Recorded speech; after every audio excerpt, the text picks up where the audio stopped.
এক উচ্চ মাধ্যমিক পরীক্ষার্থীকে বাড়িতে ডেকে নিয়ে গিয়ে মারধর করার অভিযোগ বান্ধবীর বাবার বিরুদ্ধে। গুরুতর আহত ওই পরীক্ষার্থীকে চিকিৎসার জন্য নিয়ে আসা হয় শান্তিপুর হাসপাতালে। সূত্রের খবর, শান্তিপুর থানার সূত্রাগড় এলাকার বাসিন্দা এক উচ্চ মাধ্যমিক পরীক্ষার্থীকে রবিবার সন্ধ্যায় ফোন করে ঘোরালিয়ার তার বাড়িতে ডেকে নিয়ে যায় আর তারই এক বান্ধবী। অভিযোগ, বাড়িতে গেলে বান্ধবীর বাবা সুবীর বিশ্বাস লোহার রড দিয়ে ওই ছাত্রকে মারধর করে। অভিযোগ, ঘটনায় মাথা ফেটে আহত হন ওই উচ্চ মাধ্যমিক পরীক্ষার্থী। পরে ওই ছাত্রকে স্থানীয়রা উদ্ধার করে শান্তিপুর হাসপাতালে চিকিৎসার জন্য নিয়ে আসে। আক্রান্ত ছাত্রের অভিযোগ, পুলিশকে অভিযোগ জানালে তাকে আবারও মারধর করার হুমকি দিয়েছে ওই ব্যক্তি।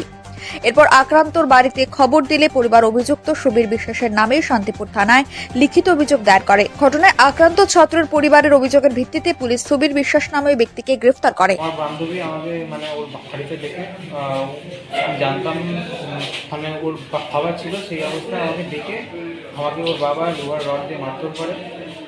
আমার হাতে মেরে দাগ করে দেয়, কপাল ফাটিয়ে দেয় মেরে, এমনকি রক্ত বেরোয়, বমিও হয়। আমার এটা তোমাকে ডেকেছিল কে? ডেকেছিল আমার বান্ধবী, আমাকে ডেকেছিল। তুমি ওদের বাড়িতে গিয়েছিলে? হ্যাঁ। আর এই তোমাকে মারধর করলোটা কি? এটা মারধর করলো আমার বান্ধবীর বাবা।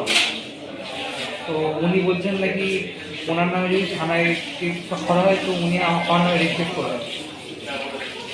তো আমি ওনার শাস্তি চাই। কি নাম ওনার? সুবীর কুমার বিশ্বাস। বাড়ি কোথায়? ঘোরালিয়া। আপনার নাম? আমার নাম অভ্রজিৎ ঘোষ। হ্যাঁ, অভ্রজিৎ ঘোষ। বাড়ি কোথায়? সূত্রাগড়। কি করছেন আপনি? হ্যাঁ, কি করছেন কি করেন আর কি? Education actually. উচ্চ মাধ্যমিক পরীক্ষা দিচ্ছেন, তাই তো?